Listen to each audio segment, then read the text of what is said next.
Buenas noches a las personas que están aquí conectadas con nosotros a través de la plataforma Zoom y a través del Facebook Live. Mi nombre es Sender Herrera, director del Centro de Psicología y Desarrollo Humano. El Centro de Psicología y Desarrollo Humano nace en el 2008. Es una empresa dedicada a servicios profesionales en varias dimensiones. Una dimensión clínica, forense, social y comunitaria. Y nos hemos abocado en la experiencia brindando servicios a instituciones públicas, apoyando en diagnósticos comunitarios, acompañamientos a nivel local, formulación de política pública, procesos atencionales grupales en temas de masculinidad, violencia intrafamiliar, situaciones violatorias de niñez y adolescencia, etcétera. Y contamos con un campus virtual que lo creamos a partir de la experiencia y hace 2 años, a través de una empresa consultora, lo hemos ido profesionalizando. El día de hoy, el webinar que tenemos planificado es en el marco de uno de los cursos que tenemos diseñados, y que es dirigido por el Máster Roberto. Voy a presentar al Máster Roberto para que él pueda iniciar con su exposición entre 20 a 30 minutos, un poquito más quizá, y luego vamos a iniciar a partir de esto un diálogo abierto acá. Ustedes pueden plantear las preguntas en el chat, también las pueden plantear en el Facebook. Bueno. El máster Roberto Cascante Vindas es trabajador social, esa es su profesión. Tiene una maestría en gerencia de proyectos para el desarrollo, parte del ICAP. Es especialista en responsabilidad social empresarial por el Instituto Tecnológico de Costa Rica. Es mediador y conciliador de conflictos, mediador certificado. Esto lo desarrolló en el Centro de Arbitraje y Mediación del Colegio de Abogados y Abogadas de Costa Rica. Es especialista universitario en planificación y gestión de intervenciones de cooperación para el desarrollo, proyecto de cooperación entre la UNED de España y la OIE. Y desde hace un tiempo hacia acá, también es consultor asociado del Centro de Psicología y Desarrollo Humano. Ya hemos hecho algunos trabajos en conjunto, por ejemplo, la formulación de la política de juventud de una municipalidad en Heredia, y actualmente estamos en el desarrollo de las políticas de igualdad y equidad entre mujeres y hombres para 2 municipalidades también. Él cuenta con experiencia como consultor asociado para otros organismos y también tiene experiencia en el sistema financiero costarricense, de lo cual él en su exposición luego les va a comentar. Roberto, gracias por aceptar la invitación. Bienvenido y a partir de este momento te cedo la palabra. Muchas gracias, Sender, y muchas gracias a todas las personas asistentes el día de hoy. Voy a compartir la pantalla para poder tener un material de apoyo de lo que vamos a ir desarrollando. Como ustedes saben, el día de hoy vamos a hablar un poco sobre este webinar que hemos denominado Principios de Educación Financiera. ¿Y por qué vamos a hablar de una serie de principios como tal? Porque el tema de educación financiera es un tema que va desde aspectos en la vida cotidiana hasta elementos que pueden caer mucho en la formación profesional o incluso técnica de algunas de las profesiones. En ese sentido, hay un aspecto medular y es ¿cuál es la importancia de la educación financiera en este contexto? Esta es la pregunta medular que queremos desarrollar de entrada en este webinar. ¿Cuál es la importancia? ¿Por qué hablar de educación financiera al día de hoy en nuestro país? Y más que caer en aspectos meramente o únicamente técnicos, que vamos a hablar un poquito y que queremos desarrollar en el curso que Sender les comentó, hay que tomar en cuenta de que hay una categoría fundamental que impacta nuestra vida cotidiana y es el dinero. Hay que comprender que más que pensar el dinero únicamente como el billete, la moneda, el dinero es una categoría que nos permite relacionarnos entre las personas y acceder. Entonces, un primer aspecto es comprender que el dinero como categoría impacta nuestra vida cotidiana. ¿Qué quiere decir? Nuestra vida cotidiana, querámoslo o no, es impactada por el dinero como una categoría que nos permite relacionarnos entre personas. Hay un aspecto medular y es que también a partir del dinero como una categoría se han construido relaciones sociales históricamente. El hecho de clasificar a las personas por su nivel de ingresos, sobre todo, es una forma en la que nosotros como sociedad hemos llegado a organizarnos o nos organizamos de alguna otra forma. También estamos en una sociedad en la que el dinero es el medio para adquirir satisfactores de necesidades. ¿Qué quiere decir? En otro momento histórico, hacíamos un trueque, o sea, la sociedad hacía un trueque entre unos productos. Actualmente, para nosotros adquirir un satisfactor de una necesidad vinculada con el techo, la alimentación, el cuidado, etcétera, ese medio es el dinero. El dinero es un interlocutor entre esa necesidad y ese satisfactor. ¿Por qué? Porque esos artículos que adquirimos tienen un valor que se le ha asignado por alguno u otro momento. Y hay un aspecto fundamental y es que el dinero como una categoría tiene impacto en diferentes esferas. Acá no quiero y quiero que comprendamos que cuando hablamos de educación financiera, yo soy de la postura de que la educación financiera es tanto un conocimiento de ramas de las ciencias económicas, pero es una aplicación en la dinámica social. No podemos seguir reproduciendo la separación, por ejemplo, de la economía de las ciencias sociales. Hay que entender el impacto de aspectos macros o micros en la vida cotidiana de las personas. ¿Y eso qué quiere decir? Que el dinero impacta en diferentes esferas. Desde lo personal, lastimosamente en ese tipo de sociedad en la que vivimos, muchas de nuestras aspiraciones personales giran en torno al dinero. A ganar más, a poder comprar o adquirir un bien, sobre todo un bien que tiene un precio, un valor, en ocasiones da un estatus. El dinero impacta la vida familiar. ¿Por qué? Porque afecta a las relaciones, porque tenemos personas dependientes, codependientes, en las que el dinero permite satisfacer alguna de sus necesidades. Y de una u otra forma, el mismo dinero puede ser un aspecto que dé paz y tranquilidad, pero también puede ser un detonante en la dinámica familiar. A nivel comunal o a nivel estatal, ya cuando hablamos de política, de planificación, de administración del dinero, entonces veamos cómo esta categoría, y no solamente centrada en aspectos de administración o de contabilidad, tiene un impacto en aspectos tan básicos como lo puede ser la comunicación en el ámbito familiar. Y un aspecto fundamental, que es una postura teórica y también un aspecto de reflexión, es entender el dinero desde lo que se denomina la ciudadanía de consumo. ¿Qué queremos decir con esto? Que históricamente las personas a lo largo de las últimas décadas se consideran o se han considerado ciudadanos o ciudadanas a partir de lo que consumen y cómo consumen. La ciudadanía de consumo involucra entender que ese uso del dinero, esa priorización del dinero como una categoría, involucra que estamos de una u otra forma bombardeados. Se nos exige como sociedad consumir.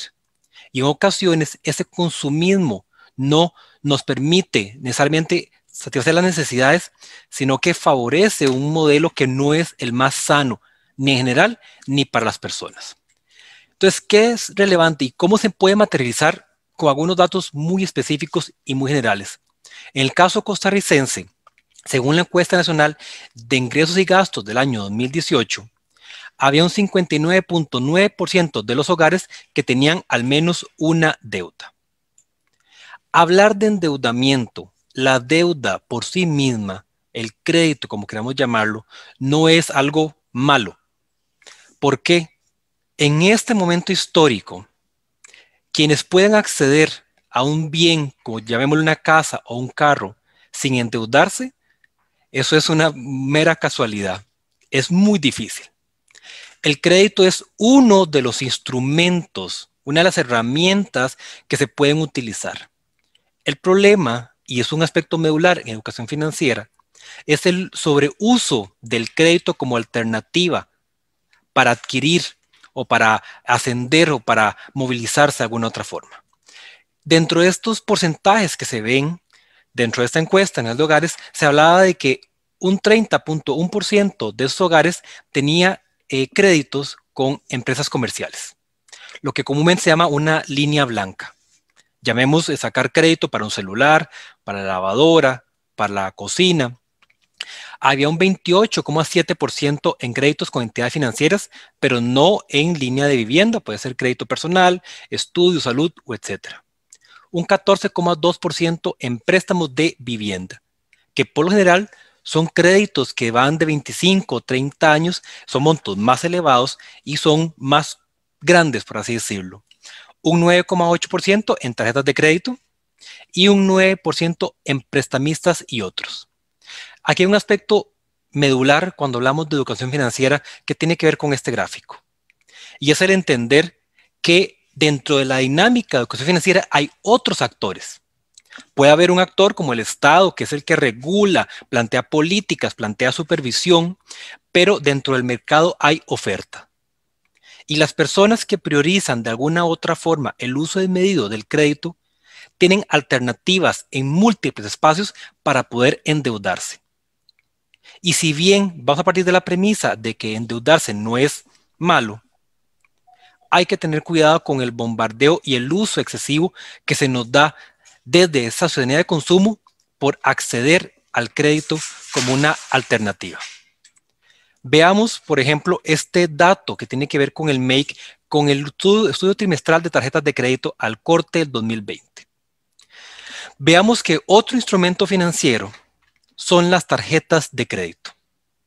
Las tarjetas de crédito son un crédito en mano, por así decirlo coloquialmente. Una llave para poder acceder o comprar sin tener inmediatamente la liquidez para poder llegar a hacerlo. En el caso de Costa Rica, para julio del 2020 había 32 emisores de tarjeta de crédito. O sea, entidades, algunas sobre todo banca pública, banca privada, cooperativas de ahorro y crédito u otros tipos de emisores que podían emitir una tarjeta. En el mercado costarricense hay 429 tipos de tarjeta y para este corte en circulación había casi 3 millones de tarjetas circulando. ¿Qué pasa con la tarjeta de crédito? Es un instrumento más, pero en los últimos años, por falta o por regulación débil, hemos visto cómo, por ejemplo, mientras un crédito personal puede tener una tasa de interés del 16-17%, hay tasas de interés que han llegado a una tasa de interés, tarjetas de crédito que han llegado a una tasa de interés casi hasta el 50%. Son aspectos desmedidos que las personas que no saben hacer un uso adecuado les afecta en su vida cotidiana, les afecta sus relaciones sociales, les afecta en su vida de pareja, le afectan sus aspiraciones. Entonces veamos cómo esos instrumentos que pueden tener una finalidad pueden tener un sobreuso y eso afecta la cotidianidad de las personas. Hay un aspecto medular y que se tiene que hablar desde la educación financiera y es que desde la ciudadanía de consumo estamos expuestos, bombardeados por información o información falsa. Lo que les estoy mostrando aquí en la pantalla son ejemplos reales de lo que en mi caso me ha llegado durante los últimos 6 meses de bombardeos para el uso de algún producto o alguna estafa que tiene que ver con el dinero. No sé si a ustedes les ha pasado algún correo electrónico que les dice que ustedes han sido seleccionados para una donación de $2 millones. Por ejemplo, correos electrónicos que nos dicen que una persona extranjera nos quiere heredar parte de su fortuna. O mensajes de texto de créditos preaprobados para el uso del crédito en montos diferentes, de 7 millones de colones hasta 675,000 colones. Uno podría decir, bueno, uno puede estar exento, tal vez yo no voy a caer, pero si dentro de estas redes de personas que dentro de su giro comercial bombardean con bases de datos para ofrecer sus productos o dentro de otras redes con un riesgo de que sea algo totalmente falso, llega este tipo de correos, eso quiere decir que de alguna u otra forma hay personas que caen o han caído en esas estafas. Y todo termina siendo una reproducción de ese entendimiento del dinero, de disponer del dinero, de hacer uso del dinero para algo. ¿Cómo podemos presionarnos? ¿Cómo ante una necesidad?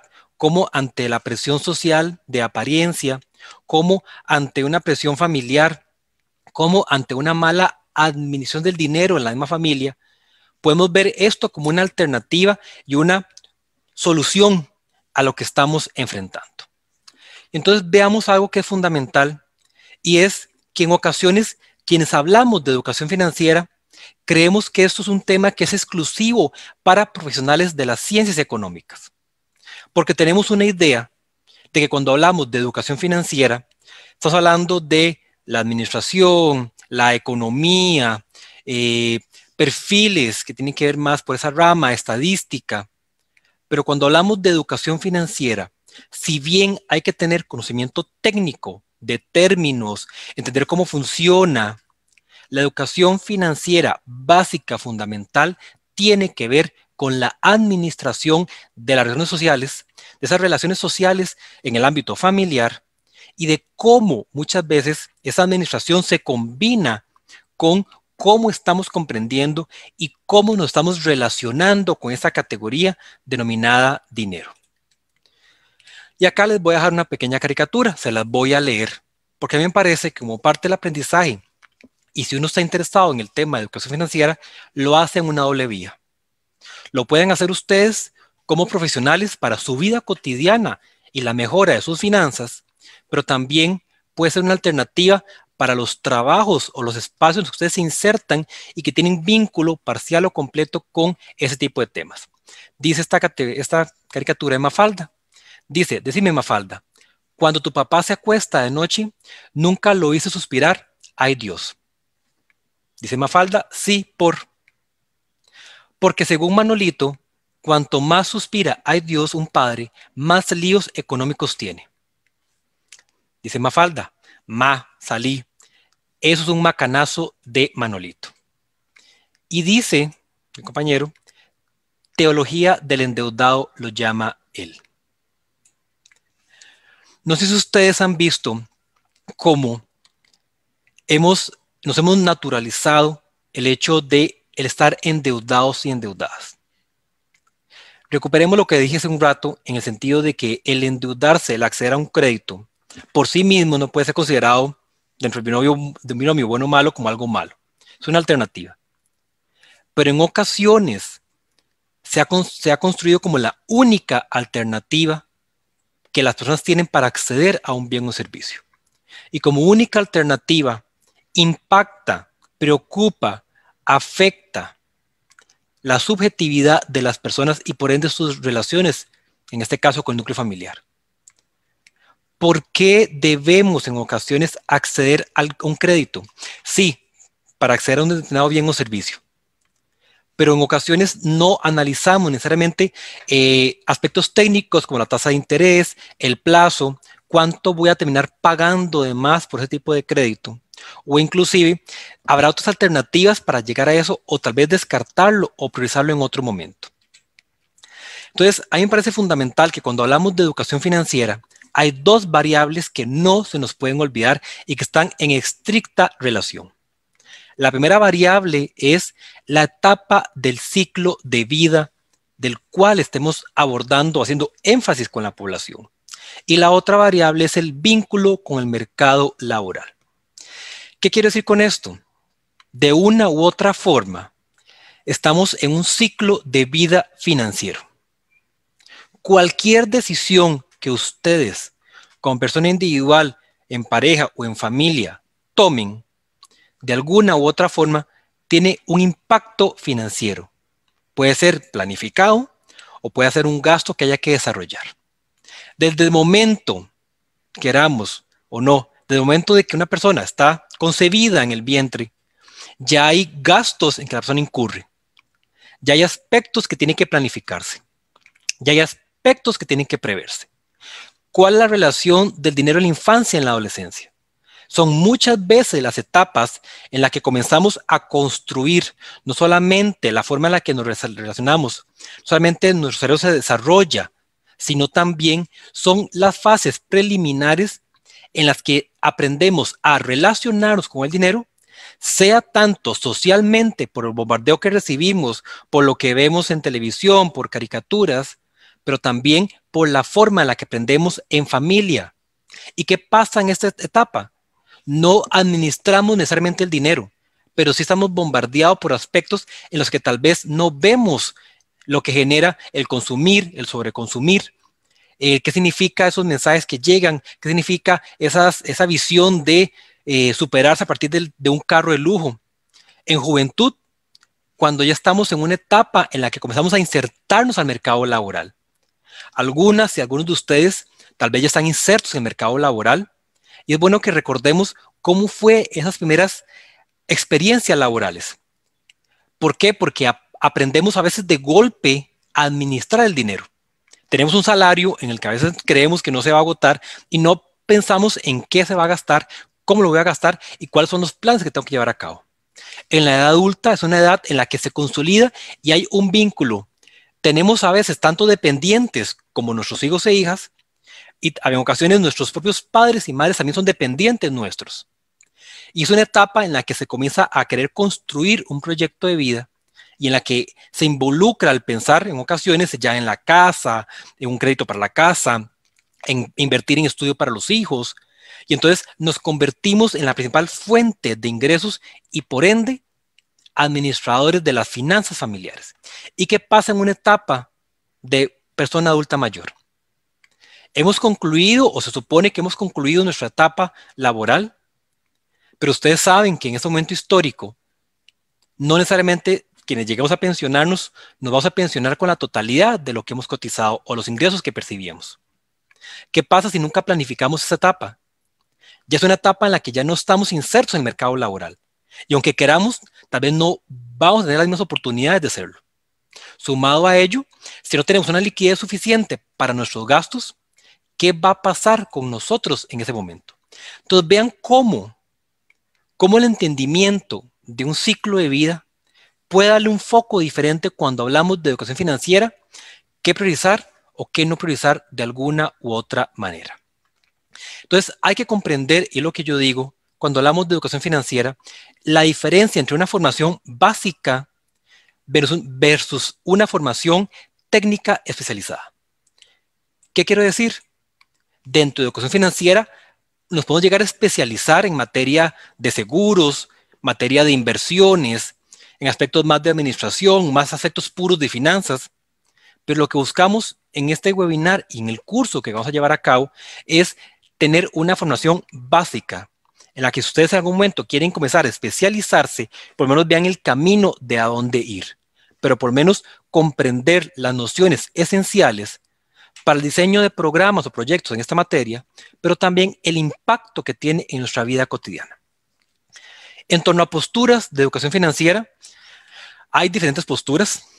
Este tema se puede entender desde diferentes ramas del conocimiento, pero en mi criterio hay que hacer una diferenciación. En un entendimiento de base social, con fundamentos como la ciudadanía de consumo, desde un enfoque de derechos humanos, que habla mucho de la promoción y la protección de algunos sectores, o todavía desde el enfoque de salud integral o de bienestar financiero, que busca ver dentro de diferentes aristas de la persona cómo impacta la vida financiera. ¿Y por qué hablo de una base social? Porque colocamos a la persona como el centro de la atención y pensamos en cómo ese bombardeo, esos actores giran en torno a la persona y cómo hay que actuar de una forma precavida. Partimos de una premisa que hay que hacerlo, y es que el mercado no necesariamente juega a favor de las personas. No es el interés que la persona esté bien, es que consuma Y el consumo no es sinónimo de óptimo o inclusive de mínimo cuando hablamos de la satisfacción de las necesidades. ¿Y por qué hablamos de un enfoque mercantilista? Porque en educación financiera, ustedes van a ver que hay enfoques en lo que les interesa no es la persona. Hay enfoques como la inteligencia financiera, en la que es una aspiración al consumo, al ser ricos, a la noción de la persona rica como la aspiración mayor que deberíamos tener todas y todos. El enfoque del coaching financiero, en el empowerment, el cual yo no comparto, en el sentido de que todo se reduce a una noción muy individual, muy del empoderamiento, muy del creer que sos capaz, y se deja a veces de lado otros factores paralelos, o inclusive aspectos de índole meramente empresarial, casi que homologar la vida cotidiana de las personas a lo que es una empresa que tiene que ser rentable y lucrar. Y muchos de esos enfoques mercantilistas, ustedes los podrán ver cotidianamente, cuando de repente no se les ha pasado, nos van a hablar de educación financiera y terminan viendo cómo nos venden un producto, cómo nos colocan la tarjeta de crédito, cómo nos hacen cliente de la entidad financiera. Si este enfoque es el predominante, la educación financiera no va a tener el impacto deseado, porque su finalidad no va a ser lograr el bienestar de la persona, previéndola de riesgos y dándole la herramienta para hacer frente a esa ciudadanía de consumo, a ese bombardeo comercial. Si partimos de un enfoque mercantilista, lo que se coloca como predominante es el interés del lucro de la entidad y la persona queda en un segundo plano. Entonces, vean lo importante de conocer las posturas teóricas en educación financiera a la hora de saber cómo me voy a posicionar y cuál es el alcance o limitación de una u otra postura. ¿Qué rol, cuando hablamos de educación financiera, qué rol pueden desempeñar esas personas profesionales en este ámbito? Y hay muchas aristas. Se puede hablar desde el ámbito propio de la educación financiera, en el que enseñamos y aprendemos procesos. Dentro de educación financiera también se puede aprender lo que es la inclusión financiera, el identificar grupos que han sido excluidos históricamente del acceso al dinero, al crédito, al ahorro o algún producto financiero y cómo algunos de estos grupos requieren ser incluidos. Se puede dar un enfoque, una postura de mediación o de conciliación, en la que más bien identificamos los actores que tienen que tomar las decisiones y únicamente facilitamos el proceso. Roles de mentoría en la que tenemos un uno a uno, un acompañamiento con personas, o posturas más de una asesoría, orientación. Entonces veamos que cuando hablamos de educación financiera, hay posturas que podemos implementar según el proceso que vayamos a implementar en una u otra organización. Tal vez a mí me interesa aprender de educación financiera porque mi rol es más de facilitador o capacitador. Entonces puede ser que me interese más adentrarme en aspectos metodológicos de andragogía, de pedagogía, para acercarme a esos sectores, o no, yo tengo que ver con diseño de políticas y lineamientos. Entonces yo tengo que preocuparme por aspectos de inclusión financiera. O yo podría decir, no, lo mío es el ámbito y la atención socioterapéutica, abordaje familiar. Entonces, si bien mi categoría central no es la educación financiera, a mí me sirve entender estos términos porque muchas veces las situaciones que yo veo tienen que ver con conflictos generados por ello. En ocasiones hay personas que se desarrollen en un tú a tú con personas que acompañan el proceso, que asesoran, que son mentores, o asesorías generales en temas específicos que podría servir esos conocimientos.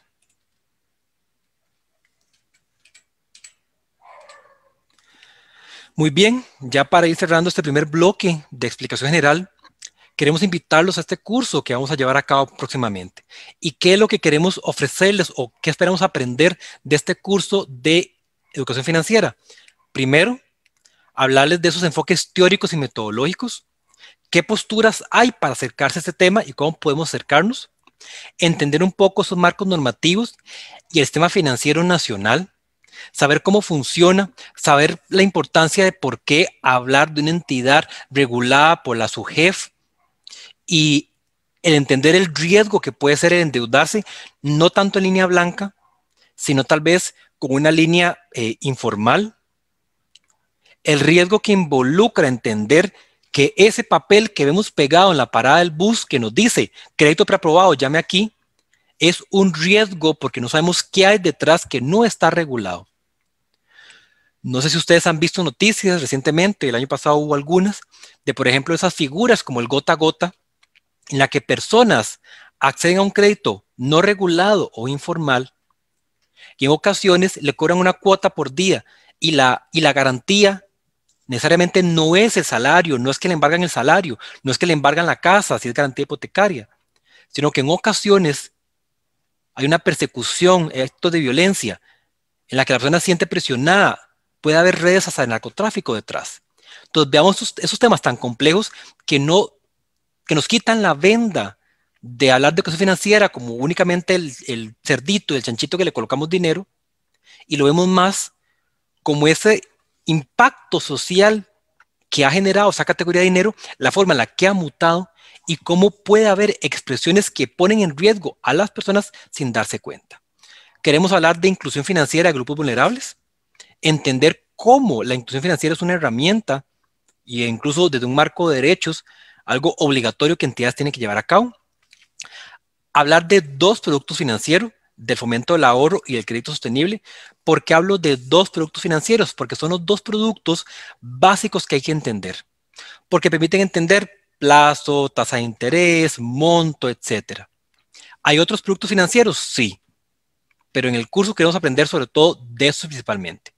Abordar un poco el diseño de políticas y proyectos orientados a la estabilidad financiera de organizaciones, o sea, de un ámbito más de diseño, y acercarnos a metodologías para el abordaje con la población.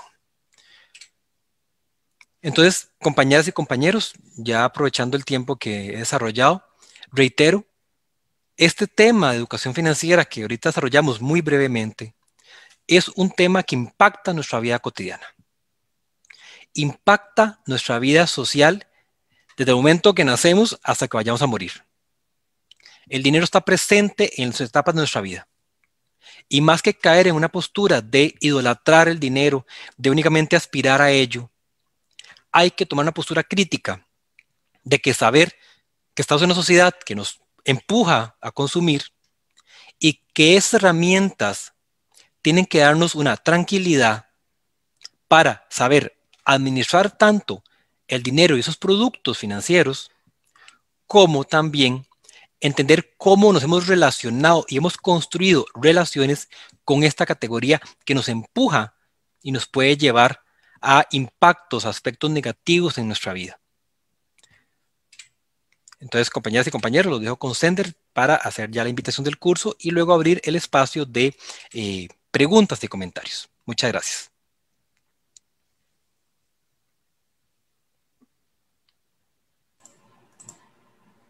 Muchas gracias, Roberto.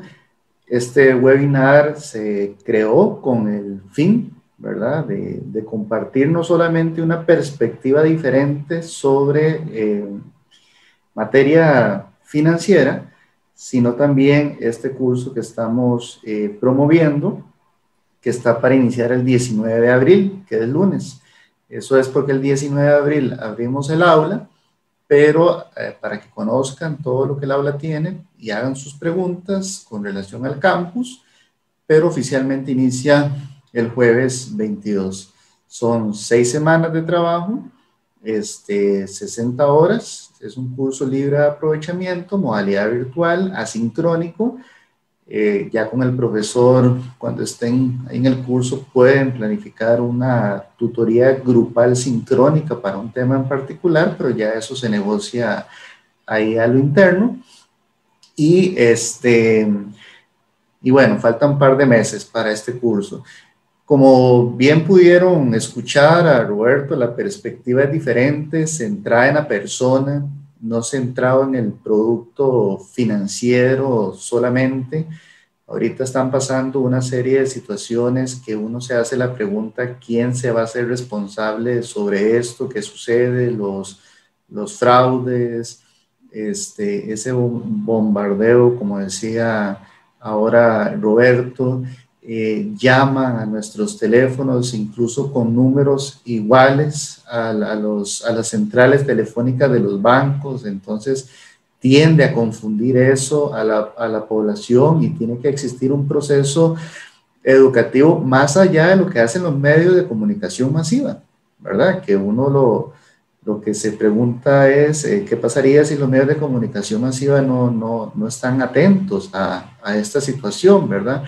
Porque al final es la entidad financiera, creemos nosotros, la que tiene que responsabilizarse sobre estos procesos educativos, pero son procesos educativos centrados en la persona, desde una perspectiva de derechos humanos, pensando en el derecho, en la perspectiva del desarrollo humano también. Bueno, de nuestra parte, gracias por estar acá, gracias Roberto.